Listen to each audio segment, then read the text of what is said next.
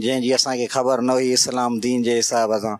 اور ہتے جو کورس کیوں تھا اساں ان میں بھی ماشاءاللہ گھنی تربیت دین تھا اساں کے استاد جن۔ مدنی مذاکرے میں کچھ مسائل ایسے ہیں جو بندے کو نئے سیکھنے کو ملتے ہیں، جیسے آج مدنی مذاکرے میں بات ہوئی ہے پانی کے اسراف کے حوالے سے کہ ندی کے کنارے بیٹھ کے وضو کر رہے ہیں آپ، تو وہاں بھی پانی جو ہے نا وہ اس طرح استعمال کریں کہ اس میں اسراف نہ ہو۔ قدر کرنی چاہیے نعمتوں کی، مطلب پانی کی قدر کرنی چاہیے ہمیں۔ پانی کے اسراف کے بارے میں کہا گیا کہ پانی کو کم استعمال کریں۔